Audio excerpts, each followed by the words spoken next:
Olá, eu sou César Maximiano Duarte, sou advogado e concursando. E por que concursando? Como diz meu grande amigo Philip Landers, existe uma grande diferença entre o concurseiro e o concursando. Concurseiro é aquele adjetivo que a pessoa leva que é algo imanente, é algo imutável. Já o concursando não. Concursando é um adjetivo temporário. A pessoa não é concursando, ela está concursando. Okay?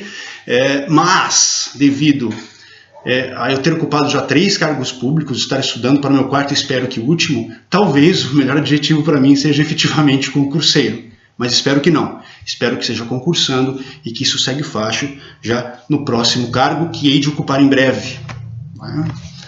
Bom, mas o que me traz aqui hoje é a temática prisão-pena após a segunda instância do processo criminal. Este é um tema que vem sendo, na verdade, mastigado e mal digerido pela comunidade jurídica desde 2016, quando o STF alterou o seu entendimento sobre o tema. Nós vamos discutir exatamente tudo o que aconteceu até então. Só que isso tomou um relevo muito grande, saiu das margens da comunidade jurídica e atingiu toda a população brasileira por conta do julgamento do ex-presidente Lula, em que o STF se posicionou no mesmo sentido de 2016 e sustentou seus argumentos jurídicos mesmos que havia feito anteriormente. Então, para que as pessoas parem de me chamar de petista, eu sei que muitas me chamam de petista por brincadeira, né? Mas outras tantas não, acham que eu efetivamente sou esquerdista, petista, nada disso. Na verdade, eu acho que não sou nenhuma coisa nem outra. A análise que eu faço é uma análise meramente jurídica e dentro dessa análise jurídica, obviamente, não estou falando a verdade universal, porque o que é muito interessante no direito deixa ele muito belo, muito lindo, é essa diferença de ideias. Então, de antemão, já digo que respeito demais as pessoas que se posicionam juridicamente de forma contrária a tudo aquilo que eu vou expor aqui. E essa é a beleza do direito, a beleza do Estado democrático que vivemos. Okay? Então vamos começar. Para tratarmos da prisão-pena após a segunda instância, eu tenho que explicar a diferença entre prisão processual e prisão-pena, prisão penal. Como que eu aprendi na faculdade, como que eu sempre aprendi até antes da faculdade, porque eu estudava para concursos da área jurídica até antes de iniciar na faculdade de Direito, e como que vou explicar primeiro isso e depois eu vou passar para como isso ficou depois do entendimento reiterado do STF acerca do tema. Okay? Como que eu aprendi?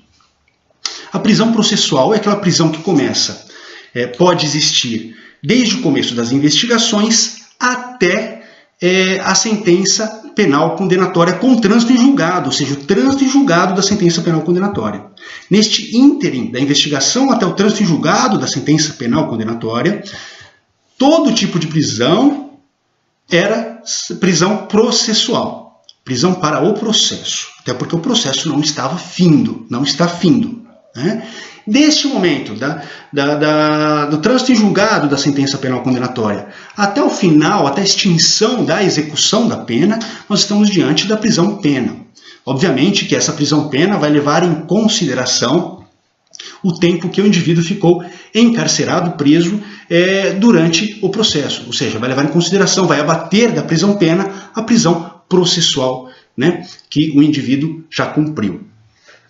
E qual foi a pedra de toque que foi utilizada pela nossa sistemática jurídica para que o indivíduo fosse enclausurado, fosse preso, tivesse seu status libertatis tolhido antes da sentença penal condenatória transitada em julgado? É a prisão preventiva. Okay? É possível a temporária também, durante a investigação, que ela é requerida pela autoridade policial, juiz, etc. Mas isso aí vamos deixar à parte, porque a pedra de toque, efetivamente, para a prisão processual é o artigo 312 do Código de Processo Penal, que trata da prisão preventiva. Ela pode ser decretada, diz aqui, vamos ver aqui, pode ser decretada como garantia da ordem pública ou garantia da ordem econômica, por conveniência da instrução criminal, ou então para assegurar a aplicação da lei penal, quando houver uma prova da existência de um crime e indício suficiente de autoria. E pode ser qualquer crime? Não, não é qualquer crime. Okay? só será admitida a prisão preventiva, de acordo com o artigo 313 do Código de Processo Penal, nos crimes dolosos punidos com pena privativa de liberdade máxima superior a 4 anos. Ok? Então, não basta ser qualquer crime, tem que ser um crime doloso, punido com pena privativa de liberdade superior a 4 anos. Ou então, se tiver sido condenado por outro crime doloso já, né, em sentença transitada e julgada. Aí tem algumas ressalvas ali que a lei traz. Ou então ainda, última hipótese, que é cabível a prisão preventiva, se o crime envolver violência doméstica, familiar, contra a mulher, criança, adolescente, idoso, enfermo ou pessoa com deficiência, para garantir a execução das medidas protetivas de urgência. E daí o parágrafo único, que deveria ser mais um inciso na verdade, mas o parágrafo único traz a última, de fato. Né? A prisão preventiva ela é cabível quando houver uma dúvida sobre a identidade civil da pessoa, ou então quando a pessoa não fornecer elementos suficientes para esclarecer a sua identidade. E ele deve ser, neste caso específico, o preso deve ser colocado imediatamente em liberdade após a sua identificação, salvo se outra hipótese recomendar a manutenção da medida, ok? E ela também pode ser decretada quando qualquer das obrigações impostas para que ele não fosse preso forem, de alguma forma, por ele quebradas. E a gente vai falar isso mais para frente. Tem uma alteração de entendimento da própria letra do Código de Processo Penal que nos remete a isso aqui. Eu volto para cá logo em seguida, ok? Então ficou bem claro, né? Com a pedra de toque para que a prisão aconteça em qualquer fase da investigação ou do processo, como eu aprendi na faculdade, prisão preventiva. Tem que ter garantia da ordem pública, da ordem econômica, conveniência da instrução criminal ou para assegurar a aplicação da lei penal. Em outros casos, não. O indivíduo deve ficar em liberdade. Bem, nós temos aí, então, vamos começar agora a nossa exegese jurídica. O artigo 637 do Código de Processo Penal diz que, vamos ler aqui, o recurso extraordinário não tem efeito suspensivo. E uma vez arrazoados pelo recorrido os autos do traslado, os originais baixarão a primeira instância para execução da sentença. O que diz esse artigo 637 do Código de Processo Penal? Diz que já teve aqui a sentença penal, né, contrária ao réu, ou seja, condenou o réu. Depois teve o acórdão no Tribunal de Justiça, teve a apelação, etc. Correu direitinho. Teve o acórdão também foi contrário. Daí, então, interpôs-se um recurso extraordinário. Este artigo vai falar que este recurso extraordinário interposto não tem o condão de suspender a execução da pena. Ou seja, só tem um efeito devolutivo. Vai devolver ao tribunal, que é superior, no caso ao STF, recurso extraordinário, vai devolver ao STF a matéria combatida, mas não vai ter o condão de suspender a execução da pena. Não vai ter o efeito suspensivo, somente o devolutivo. Certo? Mas o artigo 669 do mesmo diploma legal traz claramente a regra da prisão. Quem pode ser preso? Veja bem, só depois de passar em julgado será exequível a sentença. Esta é a regra. Veja, só depois de passar em julgado, só depois de transitar em julgado é que é exequível a sentença. Perceba a discrepância entre os dois artigos. Certo? E daí esse artigo 669 ele traz aqui duas exceções, né, que você pode executar a sentença mesmo antes de passar em julgado. E daí uma delas é quando a sentença é condenatória, né, e o réu é sujeito à prisão se o crime for afiançável e ele não prestou a fiança. Só que daí isso aqui caiu por terra porque a alteração legislativa que teve lá do artigo 312, né, que agora eu faço aquela remissão, né, diz que se o indivíduo não cumprir, não pagar a fiança, aí sim é cabível a prisão preventiva. Não é a execução da pena que é trazida para antes do trânsito em julgado da sentença penal condenatória. Não, não é isso. Na verdade, é a própria prisão preventiva que é autorizada nestes casos, se ele não prestar a fiança. Ok? Além disso, nós temos o artigo 147 da Lei de Execuções Penais, que diz que, transitada em julgado a sentença que aplicou a pena restritiva de direitos, o juiz de execução, de ofício a requerimento do Ministério Público, promoverá a execução. Ou seja, transitada em julgado a sentença que aplicou a pena restritiva de direitos. Ok? Também aqui no caso de restritiva de direitos, tem que ter o trânsito em julgado para que o juiz da execução efetivamente a promova. E além disso, nós temos também um tratado internacional, que é o Estatuto de Roma, que traz também em seu bojo o Tribunal Penal Internacional. E o parágrafo 2º do artigo 5º da Constituição Federal, ele diz que os tratados internacionais em que a República Federativa do Brasil seja parte, eles são trazidos ao nosso ordenamento jurídico como leis ordinárias, salvo se as duas casas do Congresso, cada uma das casas, em 2 turnos, por 3/5 dos votos, respectivos membros, aprovarem este tratado, aí sim ele tem um caráter de emenda constitucional e, na verdade, ele é tido pelo STF como uma norma supralegal. Mas não foi o caso do Estatuto de Roma, tá bom? O Estatuto de Roma ele só foi aprovado como uma lei ordinária aqui para nós. E o que diz essa lei ordinária? Que é o Decreto 4388 de 2002.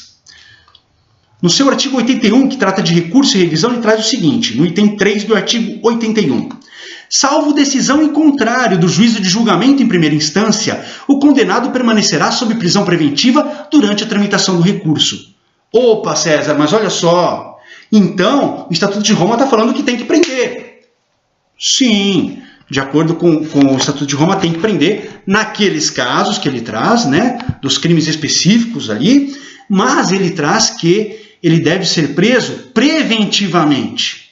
Ele não deve começar a cumprir a pena. Veja, é diferente, ok? E diante de toda essa celeuma, tanto o STF como o STJ começaram a se posicionar. O STJ se posicionou da seguinte forma em 2004. Olha só, diante dos princípios constitucionais da presunção de inocência e devido processo legal, não subsiste o artigo 637 do Código de Processo Penal. Qual é o artigo 637? Que fala que você não pode dar efeito suspensivo para o recurso extraordinário. Então falou que não subsiste este artigo 637, por quê? Pois não recepcionado pela Constituição da República. E continua ainda, tanto o artigo 669 do Código de Processo Penal, quanto a Lei 7.210 de 84, que é a Lei de Execuções Penais, exigem o trânsito em julgado de decisão que aplica pena restritiva de direitos para execução da reprimenda, ou seja, exige-se o trânsito em julgado. Como eu já disse, esse foi o posicionamento do STJ em 2004, onde o relator foi o ministro Paulo Medina. E o STF nas 2 turmas também começou a se posicionar desta forma. Veja só esta ementa. Sentença condenatória, pena privativa de liberdade, substituição por penas restritivas de direito, decisão impugnada mediante recurso especial pendente de julgamento. Olha só, execução provisória, inadmissibilidade, ilegitimidade caracterizada, ofensa ao artigo 5º, inciso 57 da Constituição Federal. Não chegamos ainda nem nesse dispositivo, hein? E já começa a ficar bem claro qual é que é a tônica do processo pena e do processo, da prisão pena e da prisão processo. Então, em 2009, o STF, que pelas 2 turmas já havia julgado desta forma, levou o caso para o pleno, e o pleno, então, firmou o entendimento de que o condenado poderia continuar livre até que se esgotassem todos os recursos no Poder Judiciário. Em outras palavras, a Corte decidiu nesse julgamento que a prisão só poderia ser definitiva, a prisão pena, a partir do trânsito em julgado do processo, que era bem claro, na verdade, razoável, né? Respeitando-se assim, o quê? O princípio da presunção de inocência. Este princípio está esculpido no artigo 5º, inciso 57 da Constituição Federal. O que diz este inciso 57? Que ninguém será considerado culpado até trânsito em julgado da sentença penal condenatória. Veja, a Constituição Federal é muito clara. Ok? Então, o Supremo Tribunal Federal decidiu, neste momento, que o condenado só pode ser preso com o processo transitado em julgado. E este entendimento se deu por 7 votos a 4. Né? A decisão foi embasada neste dispositivo constitucional que eu já falei, estabelece o princípio da presunção da inocência. É legal frisar aqui uma parte do voto do ministro Eros Grau. Abre aspas. Quem lê o texto constitucional em juízo perfeito sabe que a Constituição assegura que nem a lei, nem qualquer decisão imponham ao réu alguma sanção antes do trânsito em julgado da sentença penal condenatória. Não me parece possível, salvo se for negado preste uma Constituição, qualquer conclusão adversa ao que dispõe o inciso 57 de seu artigo 5º. Se não for respeitado o princípio da presunção, prescrito pela Constituição, diz ele, é melhor sairmos com o porrete na mão a arrebentar a espinha de quem nos contrariar. Segundo ele ainda, a prisão só pode ser decretada a título cautelar, nos casos de prisão em flagrante, prisão temporária ou prisão preventiva. Percebem? Prisão, processo e prisão, pena. Antes do trânsito em julgado, prisão, processo. Precisa cumprir os requisitos ou da temporária, no caso de investigação, né, ou da preventiva, no caso de investigação ou no trâmite da ação penal. Não bastante isso, né, o legislador se preocupou em positivar este entendimento do STF, que já estava consolidado. Então, em 2011, ele alterou a redação do artigo 283 do Código de Processo Penal, que ficou da seguinte forma: ninguém poderá ser preso, senão em flagrante delito ou por ordem escrita e fundamentada da autoridade judiciária competente, em decorrência de sentença condenatória transitada em julgado ou no curso da investigação do processo, em virtude de prisão temporária ou prisão preventiva. Ok? Isso está no bojo do Código de Processo Penal até hoje. Ok? Então estava consolidado. Só que em 2016, o STF mudou o seu entendimento acerca do tema. E mudou no momento em que o Brasil estava começando a engendrar esforços para prender aqueles, ou para processar aqueles que haviam cometido crimes contra a administração pública. Sabemos bem disso. Na verdade, de 2016 para cá, é só isso que se fala nos jornais, Jornal Nacional, etc. Na verdade, aprende-se mais direito assim no Jornal Nacional do que numa faculdade de direito hoje em dia, né? Acho que 90% dos jornais, pelo menos o Jornal Nacional, tem alguma coisa relacionada a direito e direito penal. É lindo, é fantástico de ver, ok? Mas o STF alterou seu posicionamento neste exato momento. E por que ele teve que alterar? Porque, na verdade, toda essa coisa linda de que você só pode prender efetivamente o indivíduo, né? Se estiverem presentes os requisitos da preventiva, efetivamente presentes, isso só funcionava para rico. Porque o pobre, até antes da sentença de primeiro grau, do juízo a quo, do juízo de piso, já estava preso. Essa é a realidade do Brasil. Ok? Os ricos, aqueles que têm dinheiro para pagar bons advogados, que não precisam ficar à mercê da Defensoria Pública, que é extremamente deficiente, não por incapacidade, mas sim por falta de pessoal, por falta de investimento do Estado. Então, essas pessoas que têm dinheiro para pagar bons advogados, que vão cuidar especificamente do seu processo, vão dar uma maior atenção para o seu processo, essas pessoas conseguiam permanecer soltas. E, na verdade, o que acontece? O que acontece é que o Poder Judiciário tem também as suas mazelas. O processo é extremamente demorado. E a culpa é do próprio Poder Judiciário. Tá? Existem N discussões acerca disso. A gente pode falar do ativismo judicial, que também é culpa do Poder Judiciário. O ativismo judicial vai ocasionar esse aumento imenso de trabalho para o Poder Judiciário, mas o fato é que o Poder Judiciário demora muito para julgar. Muito mais do que deveria. Então, para não deixar a pessoa que eventualmente tenha cometido um crime incólume, muda-se, altera-se esse entendimento e fala-se que, a partir da decisão condenatória de segunda instância, ou seja, não houve trânsito em julgado, já começa a cumprir a prisão pena. A prisão pena, não trânsito em julgado, e vai cumprir a prisão pena, para dar efetividade ao processo. Então, vamos fazer o seguinte, vamos jogar a culpa nos outros, tá? A gente não faz uma meia-culpa. Se a gente é deficiente, o réu que se lasque, o réu que pague por isso. Percebam que a sistemática é extremamente prejudicial para o Estado democrático de direito, porque não é isso que as nossas regras dizem. Se nós estamos no Estado de direito, o direito tem que ser soberano, as regras têm que ser soberanas, as leis têm que ser soberanas, ok? Respeitado, obviamente, o exercício hermenêutico tão necessário, né, feito por todos os aplicadores de direito. Só que esse exercício hermenêutico, ele tem que encontrar limites. Ele tem que encontrar limites. Enfim, então em 2016 o STF reviu sua posição e, por maioria, o plenário do STF entendeu que o artigo 283 do Código de Processo Penal, veja bem, o artigo 283 que fala que você precisa, aqui, ó, tá aqui o 283, vou ler, hein? Só pode ser preso em decorrência de sentença condenatória transitada em julgado, ou então preventiva, ou então temporária. Ou seja, para a prisão pena tem que ter trânsito em julgado. Caso contrário, características da preventiva ou então da temporária. No caso da temporária, só no bojo da investigação criminal. Então ele fala que esse artigo aqui, na verdade, não impede o início da execução da pena após a condenação em segunda instância.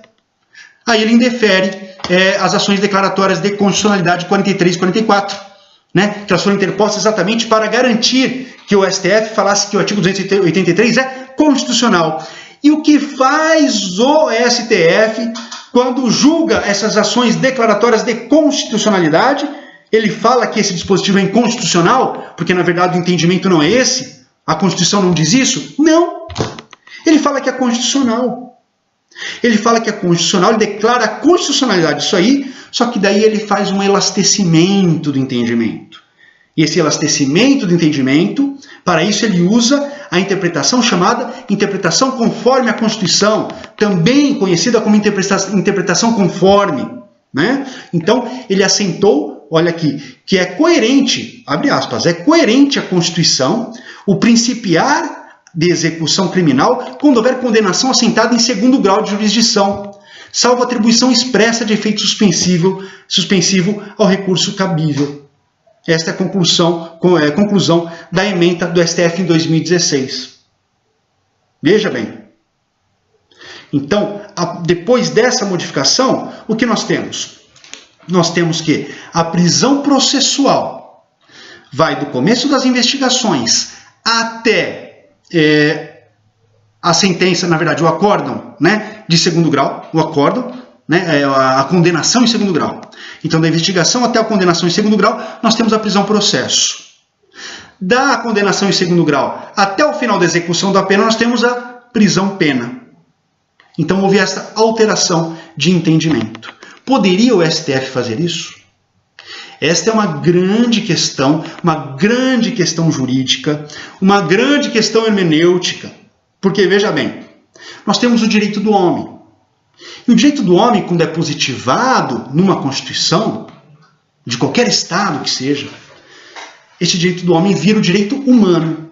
E nós temos aqui no nosso artigo 5º um rol de direitos humanos, não taxativo, mas temos aqui o rol de direitos humanos. E no caput, na cabeça do artigo 5º, que traz os direitos individuais e coletivos, temos que todos são iguais perante a lei, garantindo-se tanto a brasileiros quanto a estrangeiros. Né? Na Constituição fala que estrangeiros residentes no país, mas na verdade a interpretação tem que ser expansiva, extensiva, porque são direitos humanos que o artigo 5º traz. Então, todo ser humano tem direito a vida, liberdade, igualdade, segurança e propriedade. Então, a liberdade está aqui elencada no caput do artigo 5º, de tão importante que ela é.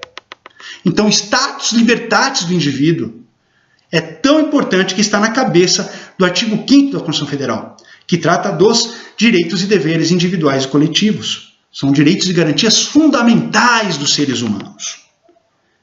Então, veja bem, você alterar isso é muito delicado.